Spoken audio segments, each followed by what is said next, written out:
Desde que el ser humano se organizó en una sociedad estructurada, ha habido castas, ha habido clases sociales, ha habido personas especiales. Por supuesto, también ha habido ídolos, héroes, modelos de vida que han estado allí para estructurarse en la cabeza de los que no resaltan de alguna forma en particular.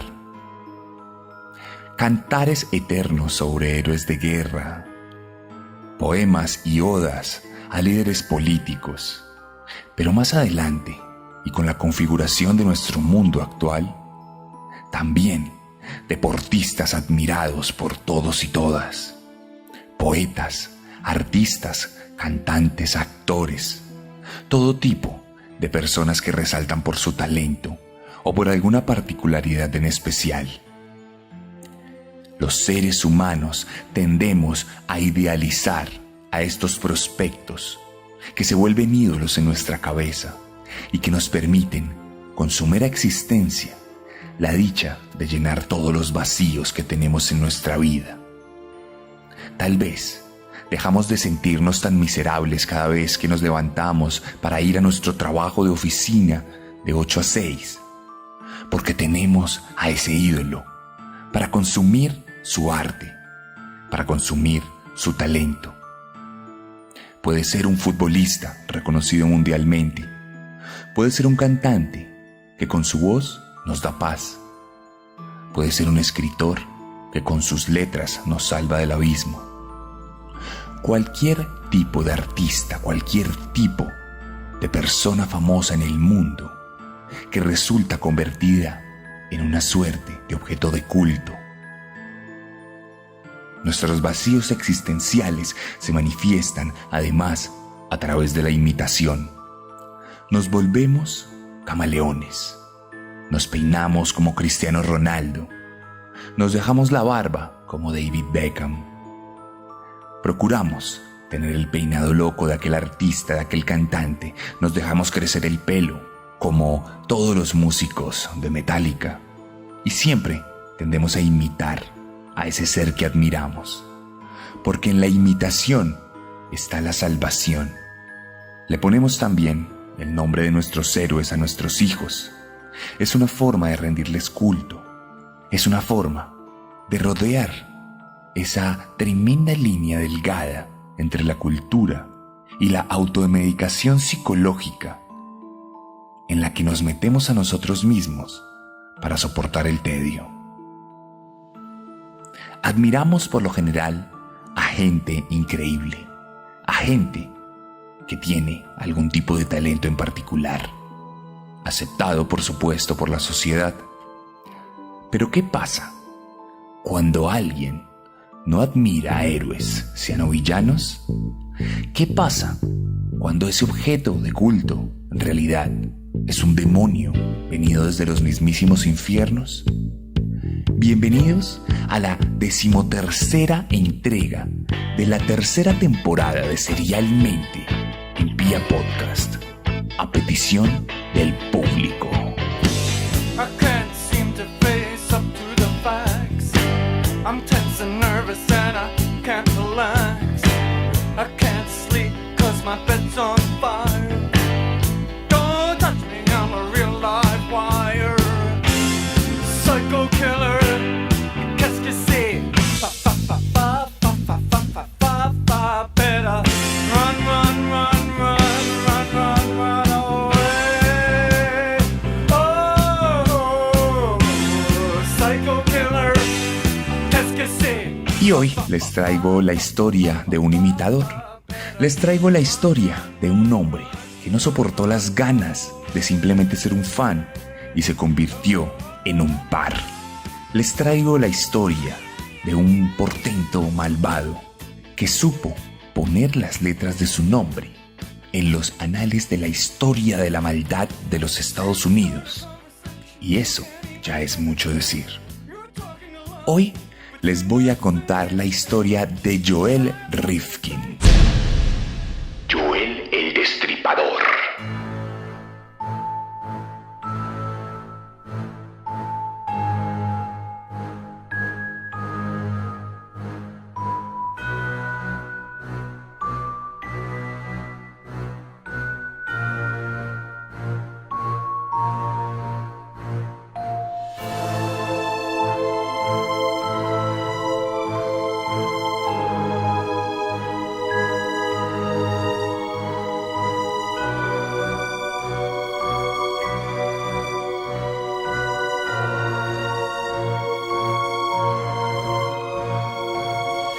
Y para contar esta historia, tenemos que empezar por el final, porque el final es en realidad el inicio.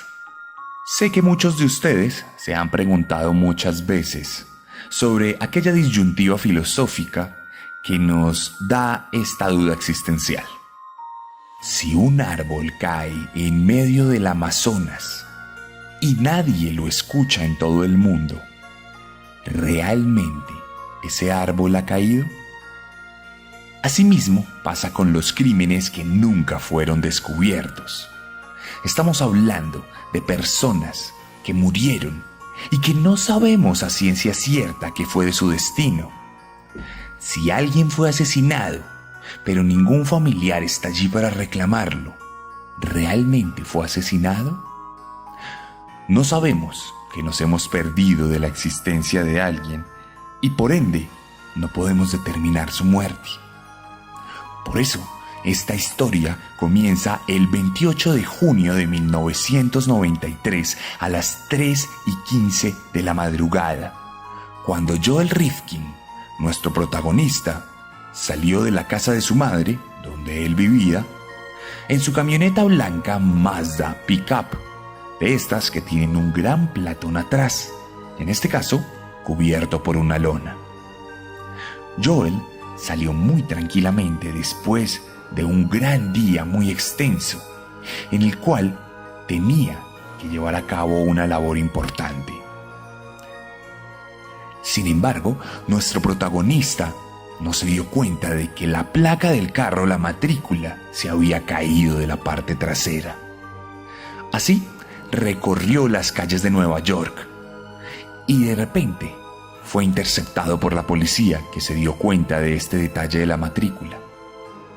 Entró en pánico y en vez de detenerse, optó por escapar. Adelantó una persecución de 140 kilómetros por hora, lo máximo que podía dar aquella camioneta en aquel entonces.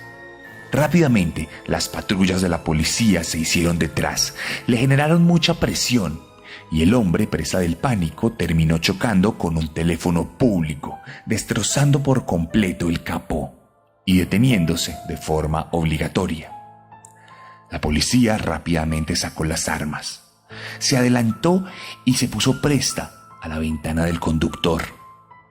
Allí había un hombre con lentes, pelo lacio y un gran bigote que curiosamente tenía una gran mancha de noxema, una crema hidratante que se utiliza para muchas cosas relacionadas a la piel.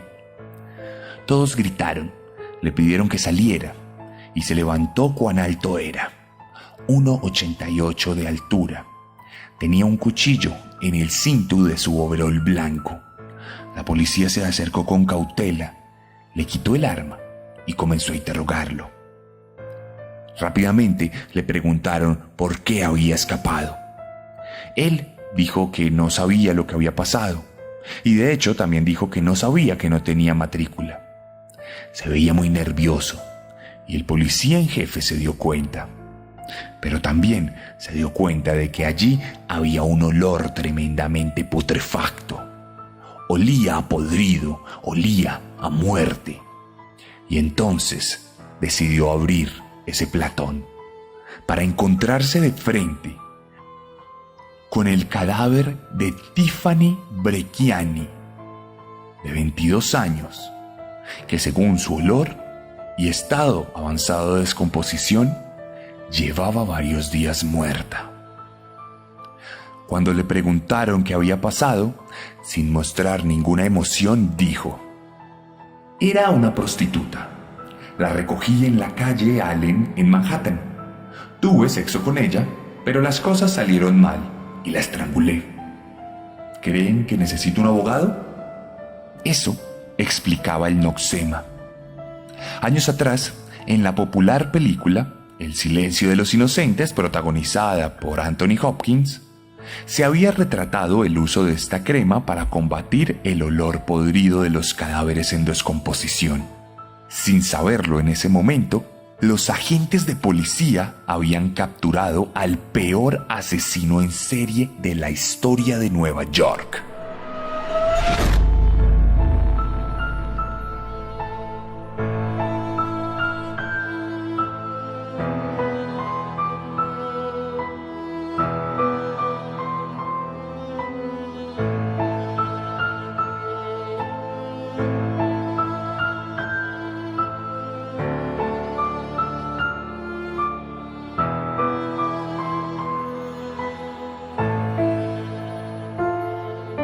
Joel David Rifkin nació sin nombre el 20 de enero de 1959 en la ciudad de Nueva York, Estados Unidos. Hijo de una pareja muy joven de universitarios que no estaban preparados para ser papás, fue puesto en adopción en cuanto llegó al mundo, aunque tuvo la suerte de ser adoptado tan solo unas semanas después de su nacimiento, en pleno día de San Valentín, cuando un matrimonio judío de clase media alta, compuesto por Bernard, un ingeniero exitoso, y su esposa, Jen Rifkin, le dieron la oportunidad de tener una vida digna sobre la premisa del amor. De hecho, motivados por su acto puro, 3 años después, en 1962, adoptarían nuevamente, esta vez a una pequeña niña que sería por siempre la hermana de nuestro protagonista. Joel tuvo una crianza normal, con amor. Nada de traumas particulares, por lo menos en su primera infancia. Nada que podamos determinar como una semilla de maldad, como si ésta hubiera sido implantada por algún poder divino desde el inicio de su concepción. El infierno verdadero, sin embargo, comenzaría en la escuela elemental East Meadow, en la localidad de Long Island, en el mismo estado de Nueva York. Allá fue matoneado y rechazado desde el primer día en que asistió.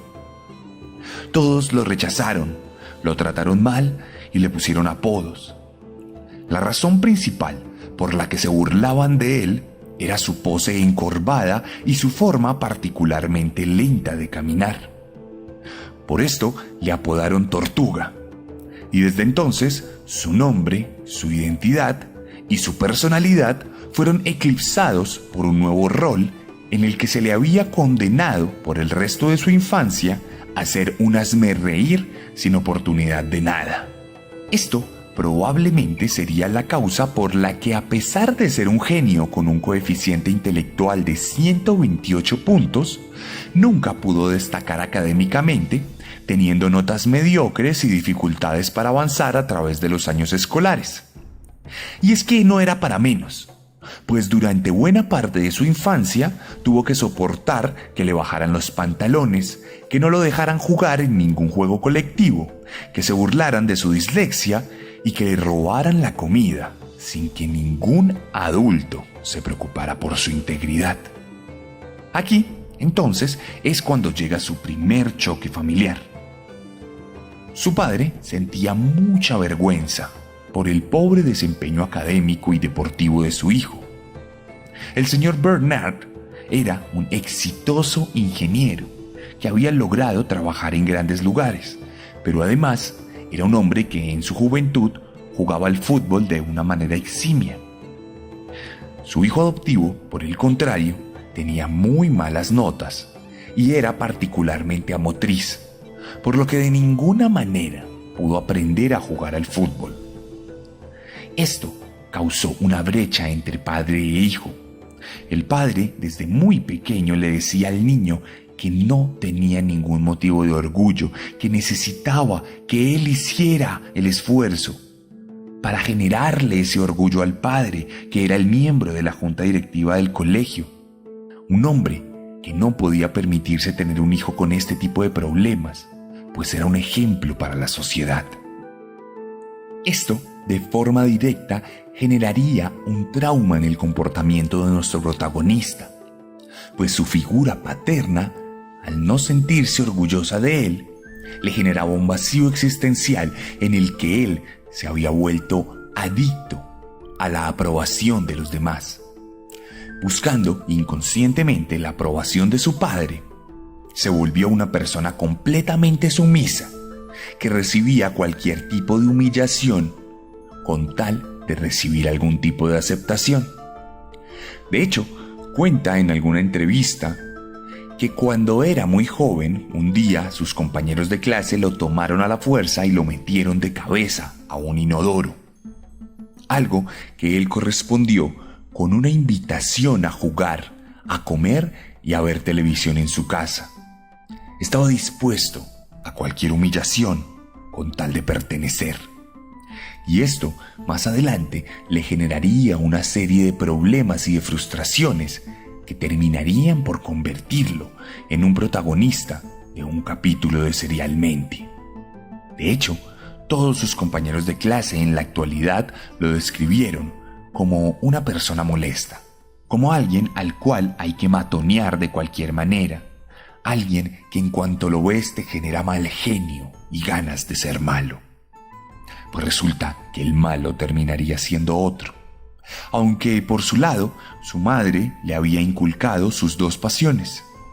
Le daba amor incondicional y le había enseñado a manejar una cámara fotográfica al tiempo que le había enseñado a crear paisajes con jardinería. Un hobby que, aunque no muy común, sería fundamental para el resto de su historia. La fotografía, por lo pronto, era su pasión más inmediata. De hecho, trataría de volverse el fotógrafo de la escuela, pero sus propios compañeros le robarían la cámara y lo dejarían sin esta oportunidad. Días después, le negarían también la oportunidad de ser parte del baile de graduación y de aparecer en el anuario. Esta sería la gota que derramaría la copa. La frustración acumulada por no pertenecer tocaría su punto máximo y entonces la sumisión social germinaría un resentimiento absoluto que se convertiría en odio genuino. El monstruo había nacido.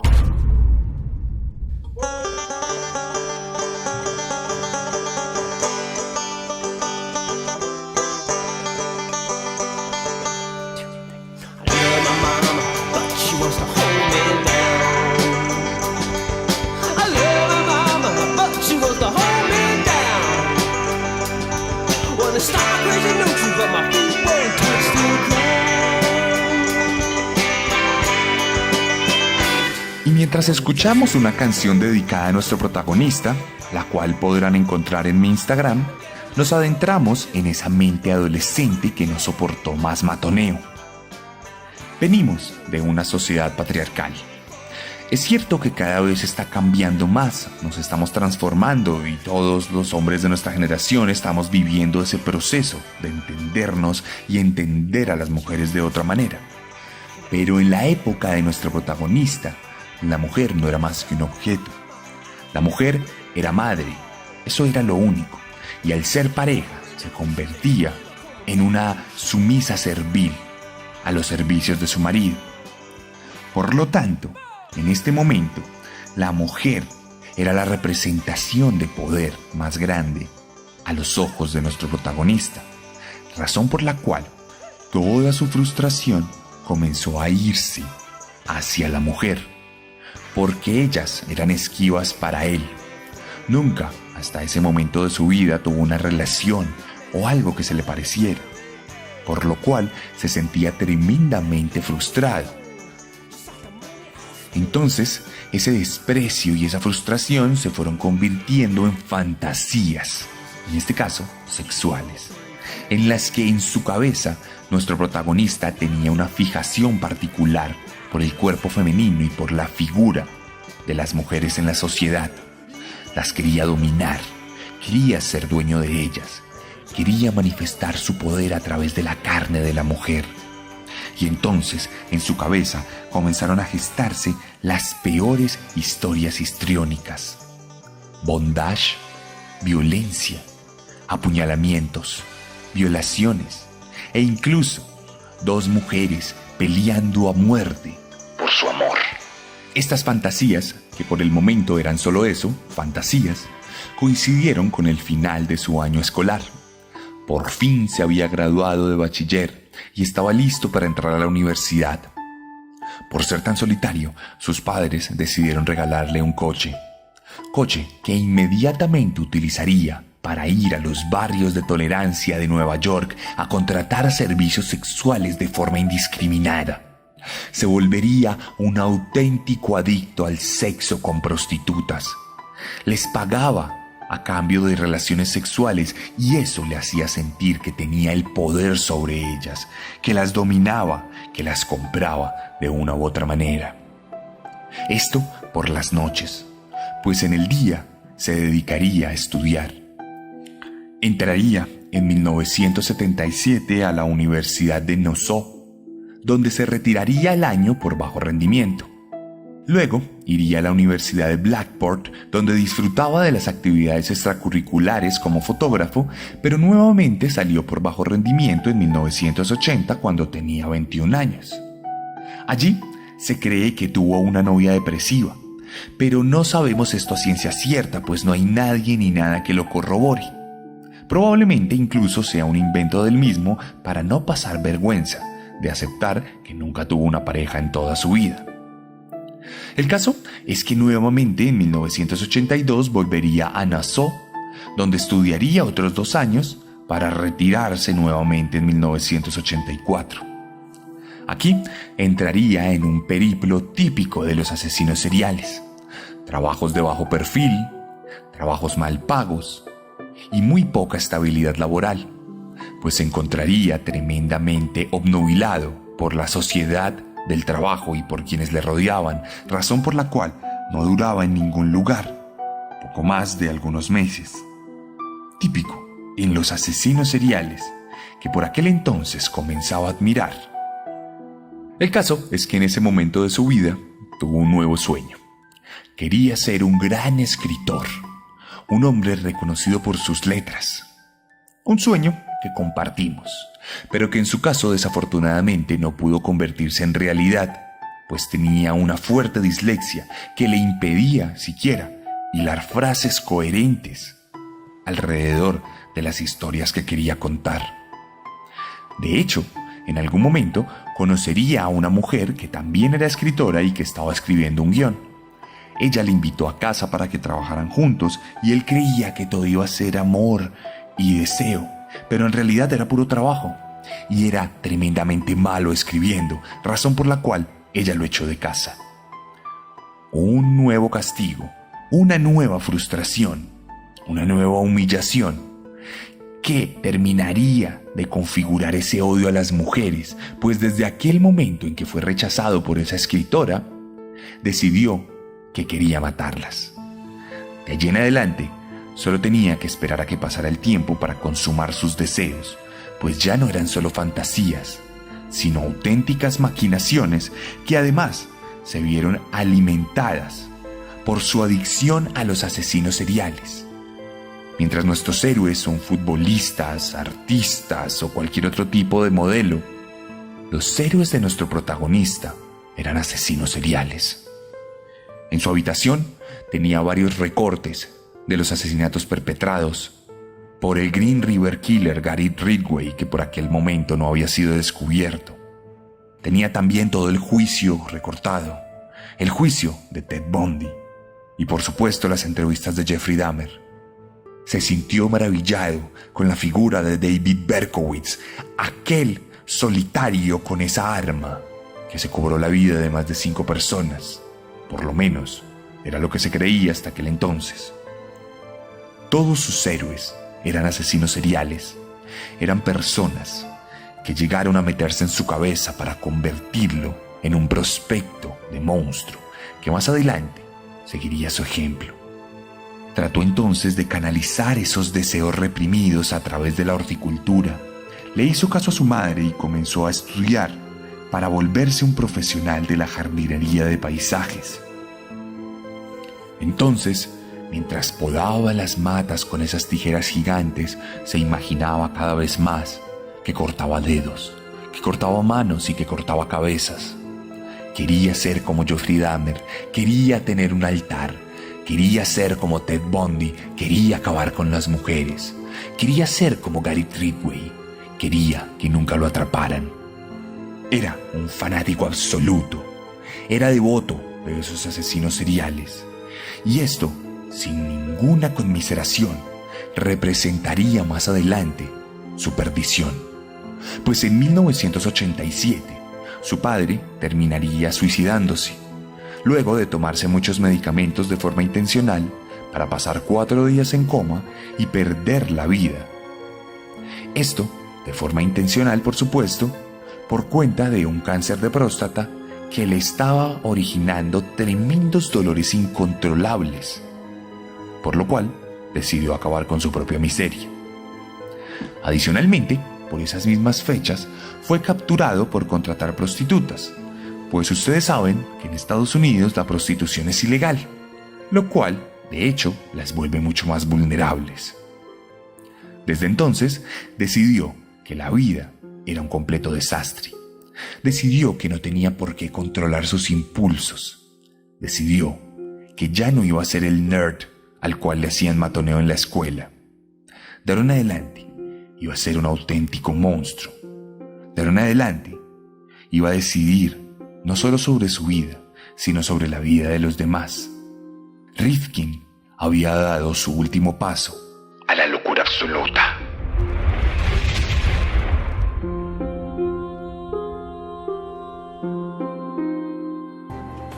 I remember while I was strangling in the truck, she had boots on. She was kicking the driver's side door during this whole thing. They were wearing me down. It was already getting into afternoon. I'm tired. Didn't sleep the night before. They're very good at what they do. They know how to bring you to the edge and then take you back and then bring you back to the edge again. Llegamos a 1989, a los 30 años de nuestro protagonista, y allí las fantasías de sexo se habían convertido en fantasías de muerte. Las imágenes en su cabeza ya eran constantes y los impulsos se estaban volviendo incontrolables. Justo en ese momento, su madre y su hermana decidieron irse de viaje fuera de la ciudad, por lo cual lo dejaron solo en casa.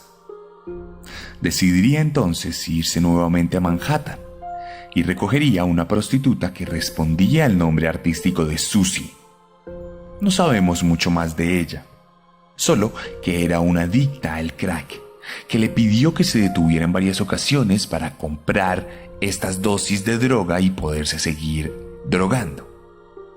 Luego se la llevó a la casa. Ella siguió consumiendo y decidió quedarse dormida. Él se sentó a esperarla con los ojos abiertos y esperó un par de horas. Ella se despertó y él le recordó que habían tenido el trato de tener sexo, a lo cual ella se negó y le pidió que lo dejara salir de casa. Un nuevo rechazo, una nueva humillación. Nuestro protagonista se sintió tan frustrado como nunca. Tomó una bala, un souvenir de un cañón Howitzer que había comprado, y golpeó a su víctima en repetidas ocasiones en la cabeza. Un golpe, 2, 3, 4, 5, 6, 10, 20. Decenas de golpes, pues solo se detuvo cuando literalmente no tenía fuerzas para levantar la bala. Pasaron unos minutos y nuestra víctima empezó a retorcerse en el piso y a gatear, a buscar una salida, y cuando vio a su victimario decidió luchar. Le mordió un dedo y trató de escaparse, pero entonces Rifkin la tomó por la garganta y la estranguló, hasta que sus ojos se volvieron saltones, hasta que su lengua se puso morada y hasta que su cara azul. Cuando todo fue silencio en la casa, decidió tomar varias bolsas de basura. Enrolló el cuerpo de su víctima y se dedicó un par de horas a limpiar el desastre que había armado. Pronto ya no había ningún rastro de sangre, y entonces vio el reloj y decidió que era hora de dormir. Se acostó y descansó. Luego se levantó unas horas más tarde. Recordó a Dahmer, recordó a Bundy y recordó a Berkowitz. Los tres tenían algo en común, y es que habían sido atrapados.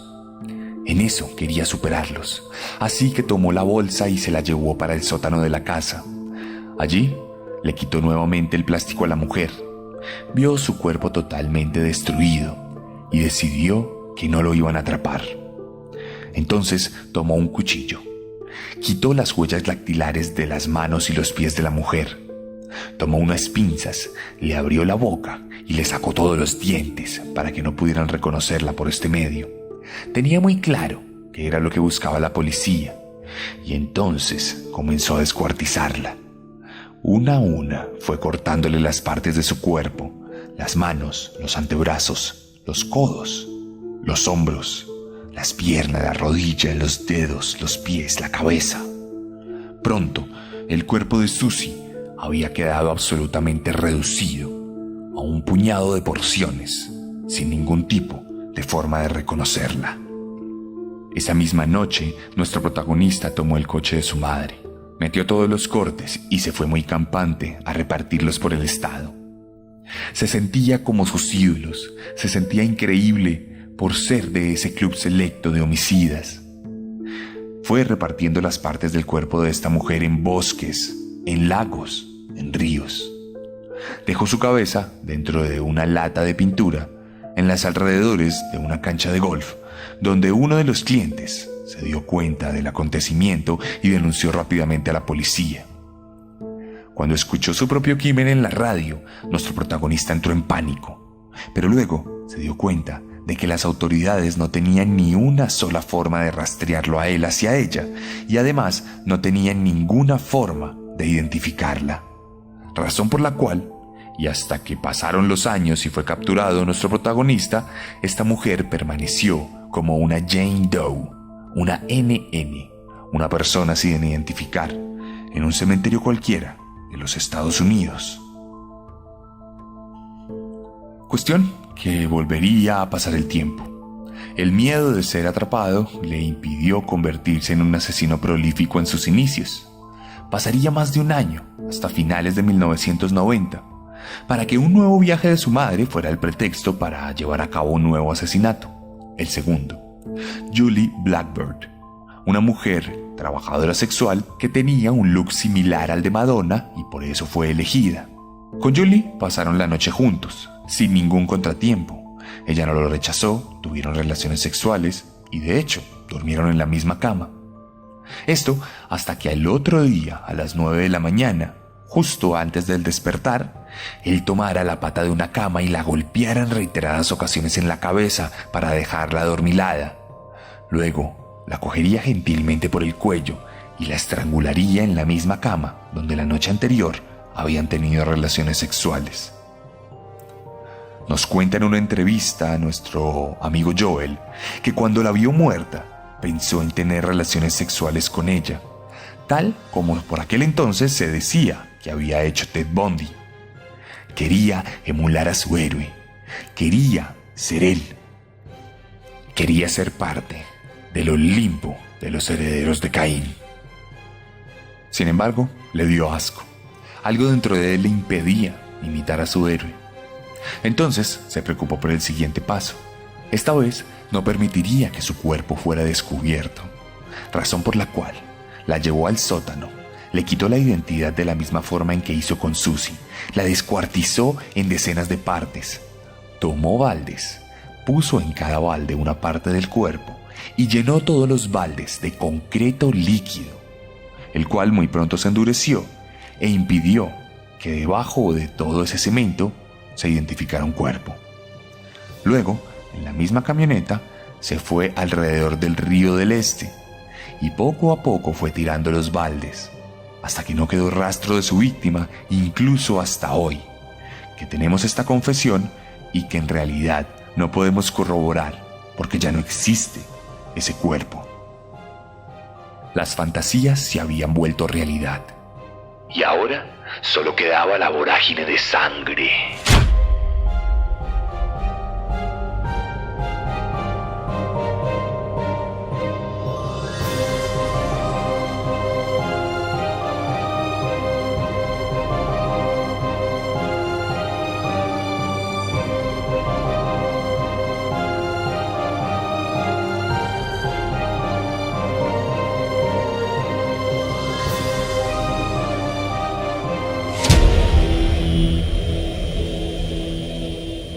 Desde ese momento, Joel mataría mucho más seguido. Montaría un negocio de jardinería de paisajes que le servía como base para llevar a cabo sus crímenes. Como en su trabajo usaba mucho abono para plantas, el lugar olía terrible, por lo que camuflaba perfectamente el olor de sus víctimas.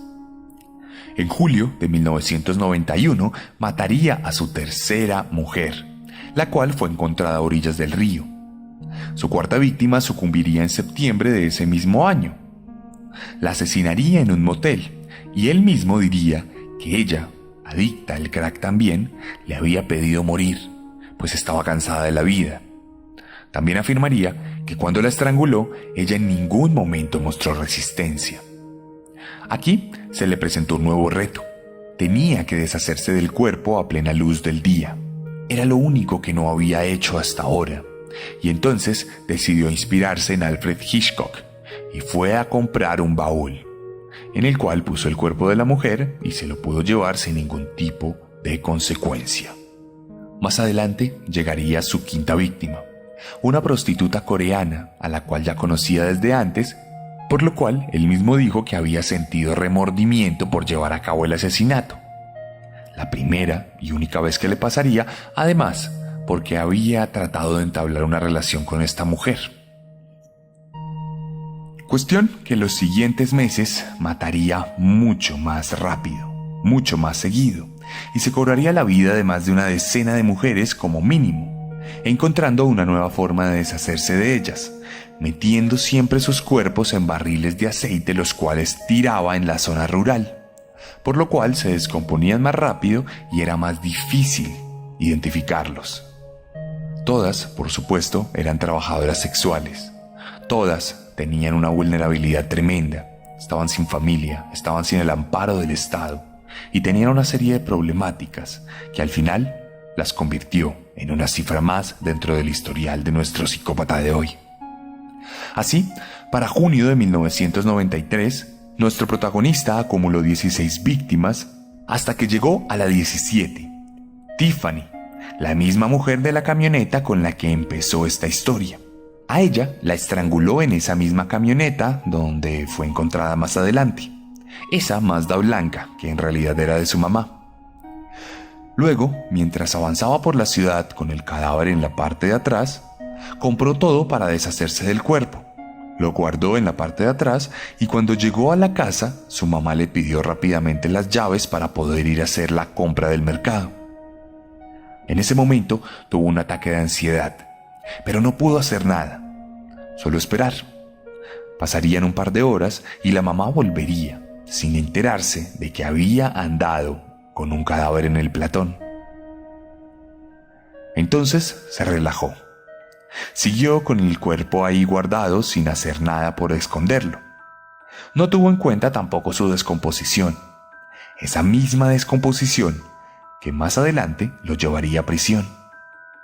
Cuando por fin decidió llevar el cuerpo a los alrededores del aeropuerto John F. Kennedy, fue detenido por la policía en una gran persecución que terminaría como empezó este capítulo.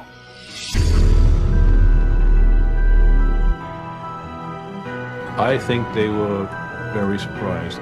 Finally, just, hand me a map and a couple of pens and, I'll draw you pictures. So I did. This one happened incredibly fast. This was, of all the girls, the fastest. I just basically leaned over her and grabbed her neck. As the numbers started to increase, an ID would, okay, that has a photo, I know who that girl was, or a piece of jewelry, okay, I know that it's from that girl. So yeah, it would help keep the sequence and to remember who was who and remember the events. Con absoluta tranquilidad y elocuencia, Joel Rifkin describió cómo levantó, tuvo sexo y mató a 17 mujeres. Tenía una memoria prodigiosa. Pudo relatarle a las autoridades cómo era cada una de sus víctimas, dónde la había escondido y cómo se deshizo de ellas. Ayudó a esclarecer varios crímenes archivados que estaban sin cerrarse dentro de la oficina de la policía. Y puso además sobre la mesa otras desapariciones que ni siquiera habían sido denunciadas. Por otro lado, con completo cinismo, aseguró que hizo todo esto para enorgullecer a papá y para enviarle trabajadoras sexuales allá a la eternidad.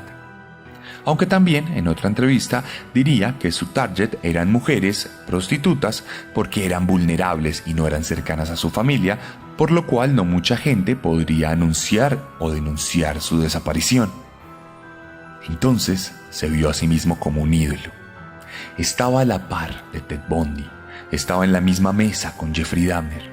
Aquellos cuyas fotografías había guardado recortadas del periódico ahora estaban al frente, por lo menos de forma poética, en una especie de popurrí de maldad.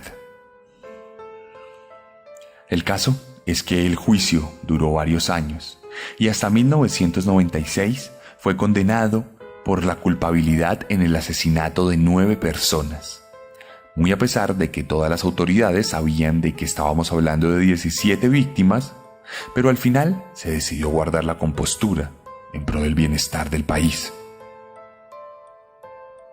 El destripador, admirador de varios de los protagonistas de Serialmente, fue condenado a 203 años de prisión.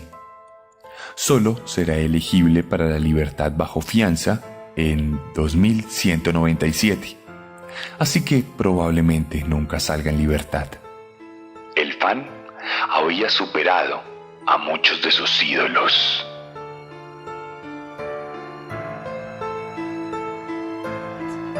Wow, that is so cool. Dion Rifkin? Well, maybe you're not the Dion type. Okay, then let's see. What do we got? OJ! OJ Rifkin! Oh, you don't even use a name, it's just initials. Oh, please change your name to OJ. Please, it would be so great. Elaine, what is going on? Al final, nuestro protagonista se convirtió en una especie de estrella.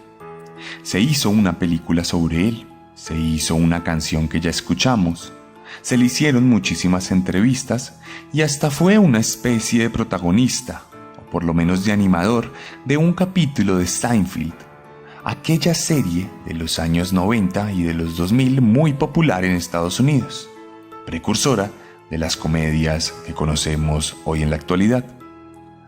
Todo este contenido se los voy a dejar en mi Instagram para que lo vean. Allá pueden pasarse y escuchar la canción y pueden ver en las historias la reproducción de algunos de estos videos. Cuestión que nuestro protagonista era un fanático absoluto. Y ustedes, oyentes de Serialmente, ¿a qué son fanáticos? ¿Qué adoran con devoción y sin ningún tipo de duda?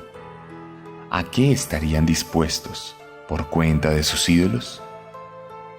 Espero que allí afuera, entre los miles de oyentes de este podcast, no haya ninguna persona que sea fanática de estos asesinos.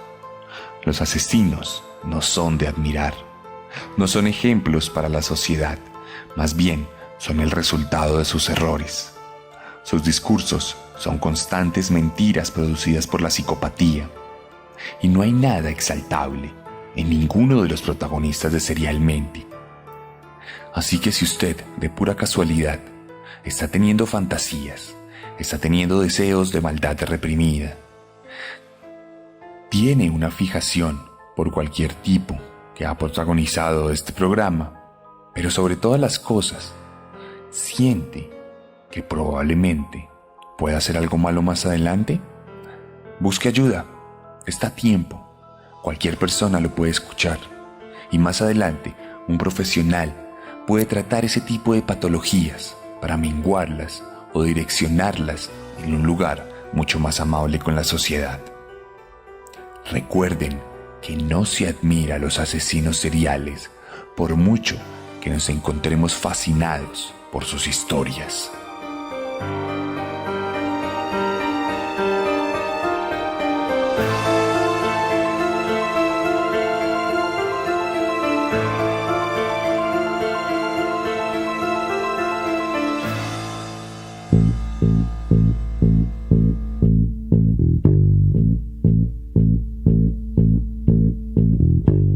esta fue la 13ª entrega de Serialmente en su 3ª temporada.